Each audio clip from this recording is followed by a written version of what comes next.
Rob Gronkowski, Gronk, had a party cruise to the Bahamas this weekend.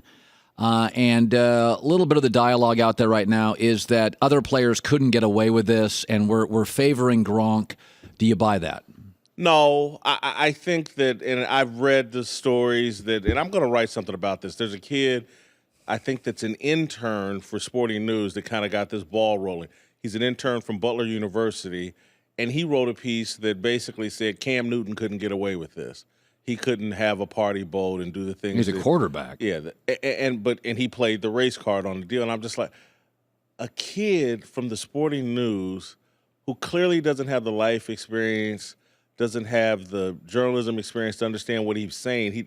His perspective is really, really young, and there's nothing wrong with that. But Gronk is no different than Charles Barkley, or he's no different than Charles Barkley in his prime.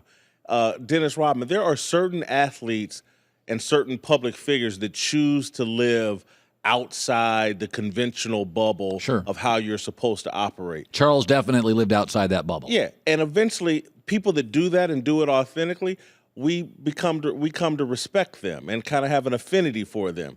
And that's where Gronk is operating right now. It's like, hey, now eventually he may fall over the line because if he keeps lending his name to party boats, something bad. There's like 700 people on a boat drinking heavily. To me, if I was his agent, I would say, get out. You don't need the money. Get out of that space. The one thing where I will defend him is there was 1,300, 2,000 other people on the boat not associated with Gronk's party. So it wasn't, I think some people are thinking it's just his party. Yeah, I thought that. Everybody. And so I thought that too. But again, they're just on a cruise and he's taking 600, 700 people. It's not that unusual. I don't think athletes in Kansas City, when I was there, promoted parties all the time, lent their names to parties all the time to make money. I don't have your perspective, but I don't see the Gronk thing as, I agree with you, I don't see it as a race. I don't know why we have to keep going back to Cam Newton. I don't see it as a race issue. I just think even the nickname Gronk, he's kind of Rodman. He's kind of Madonna. He's kind of Gronk. I do believe that certain personalities in America, Kanye, is allowed to be kind of out there. Kanye will say things that if anybody else said them, we would just clobber. But it's Kanye, and you just kind of let him go. The reason why I'm sympathetic to Gronkowski, and again, that's not saying I agree with everything he does, but I'm sympathetic, is because I'm trying and have lived my whole life outside that bubble. There are things that I say that other journalists couldn't say and get away with.